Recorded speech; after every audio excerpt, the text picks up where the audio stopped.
Hi, guys.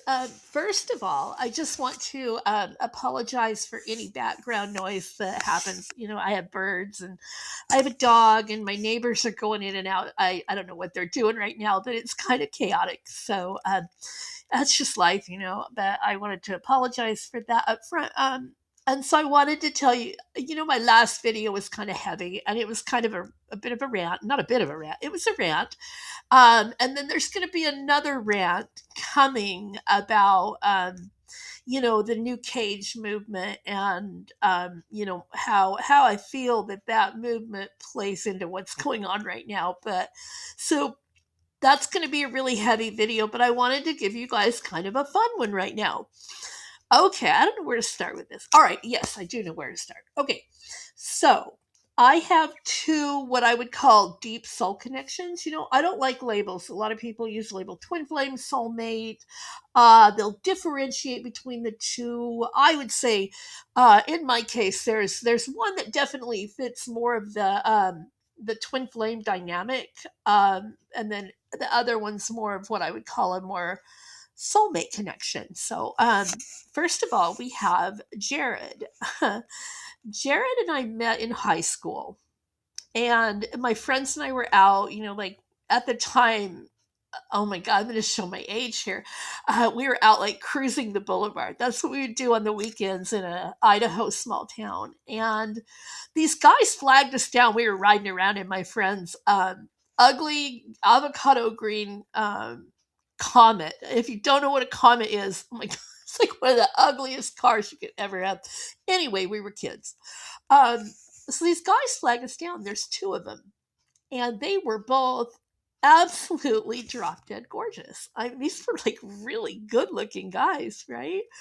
And like I was really more attracted to Jared. There was something about him. I mean, my heart just stopped. But his friend Brian was so much more outgoing, and he really just kind of went for it with me. And so I ended up dating his friend, but throughout those years, those weird teenage years, when Brian he wasn't he had some issues, I always picked the bad boy. I would run to Jared, and he would be my shoulder to cry on. And like we were even at a party one time, and oh my God, we were bad kids, you guys. I had my friend, I'm like, toss me a beer. And she did, and it hit me in the eye.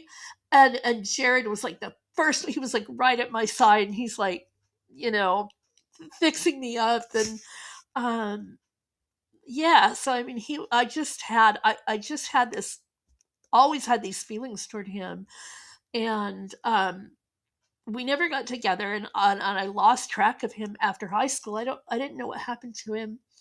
But I was so um, struck by him that I actually named my older son Jared. I actually named him after him. So it was that deep. But yeah, we lost touch, and I didn't know what happened to him.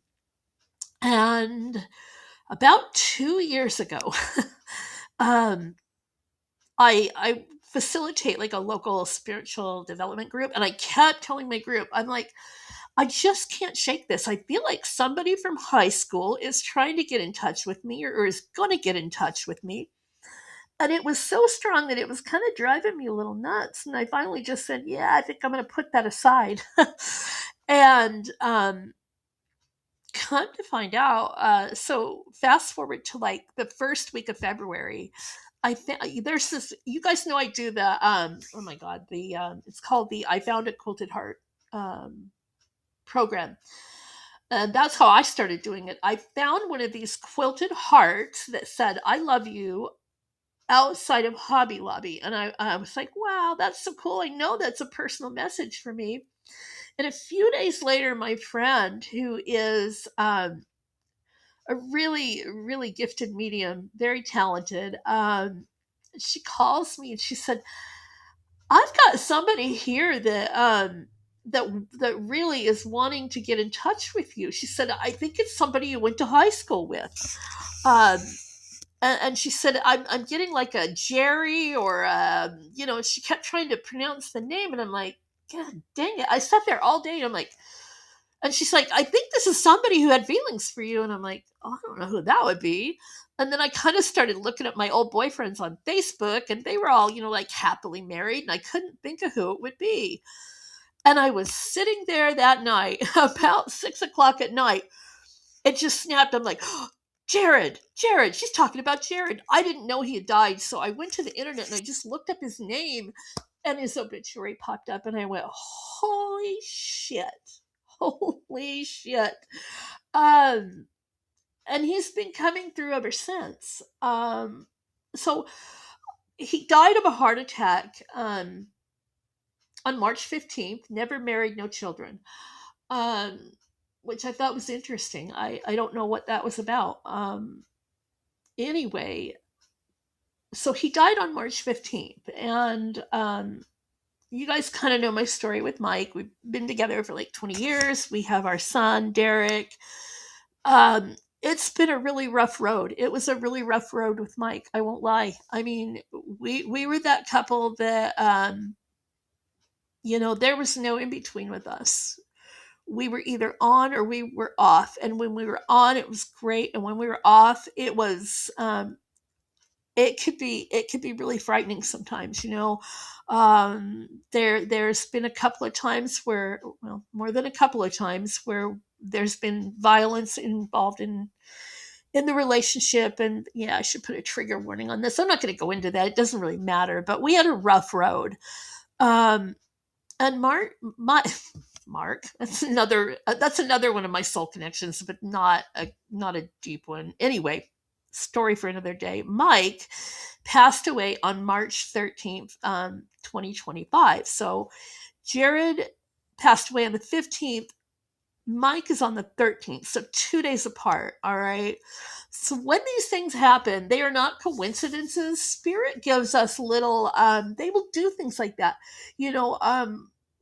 Numbers and dates and all of that stuff matters. They're kind of like the breadcrumbs we get that help us put together pieces of the puzzles so that we can better understand our journey. Anyway, so after Jared came through, and my friend said, she goes, you're going to start hearing this song. He wants me to tell you you're going to hear this song. Well, so we both graduated in 1986, and modern English was a big deal then. um, so right after she told me that, every time I'd get in the car, I'd start hearing this song. I mean, like, it was so much that it was overwhelming. And I love the song, and the lyrics are actually just perfect. I I was like, what a beautiful message. Oh yeah, my neighbors are coming in and out. Please ignore it. um, I'm like, that is so cool, right? And I've been hearing that song consistently, since sorry, that's Eddie. I've been hearing it consistently. Okay. And then when Mike passed away, it was something really strange happened. I was actually on the way to the funeral home to pick up his ashes. Okay, so a little intense. That song came on the radio. All right, and the original lyrics of this song are, "I'll stop the world and melt with you." Okay, that day that I heard it on the radio, the lyrics said this. It said, "I'll stop the world and melt for you." And it was throughout the entire song. I thought I was losing my ever loving mind. I went home and I Googled. I Googled, did modern English ever do another version of that song? Did they ever change the lyrics? I mean, I went all over looking for it. No, they never did. Okay. So I told my friend what happened, and I said, I think I'm going crazy. And then she listened to the song and she said, you're not going crazy because I'm hearing it too. I said, it is saying for, right? And she would rewind it and we'd play it, and it was clear as day. It was not mishearing. You couldn't mistake with and for. Okay. She says, no, I'm hearing it too. But then I mean, and it kept happening. It switched back and forth for me. Even in they use this for a Hershey commercial, and it would even do it in the commercial sometimes. And I'm like, ah, God, what is going on with this? Um, and it would just keep happening. Sometimes it'd be with, sometimes it would be for, and so didn't know what to make of that until today, and so I've just been in this whole grief thing since Christmas with dealing with Mike's death. And I was in the car today about 10 o'clock this morning, and that song comes on, and it's saying, I'll melt for you. And I finally got it. Um, so when I'm connecting with Mike's energy, those lyrics will say for. When I'm connecting with Jared's energy, the lyrics will say with. Um, we decoded a mystery today, so I'm happy about that. But anyway, I thought that would be a really fun story. If you don't know what the Mandela effect is, I'll do another video on that another day. But the Mandela effect is like when things in your reality will change. I don't. Most of you probably heard about it by now, but like it's like the Berenstain Bears or the Berenstain Bears suddenly becoming Berenstain Bears, and there's just like tons and tons of these. You can spend hours going down a rabbit hole, but I have a lot of personal ones, and this is probably the biggest one. So, no, I'm not crazy. No, I don't need to be on antipsychotic medication because unless my friend needs to be too, and she's, rational human. So we both heard the same thing. So I think it's a really wild, fun story, and I love sharing these stories with other people because when weird paranormal stuff happens to you, you're not going crazy. Just embrace it and lean into it, and then kind of listen to your spirit and find out what it means for you. So I always say when spiritual matters happen, DIY is best. But if it gets too crazy, always reach out to me. Say, what do you think? What's going on? I'll be happy to tap into it for you. Anyway, I hope you guys are having a great Saturday. I'm gonna go. I have to go to the place where I had my stuff for my shop and get a carload. So I guess I better do that. But anyway, have a wonderful rest of your weekend.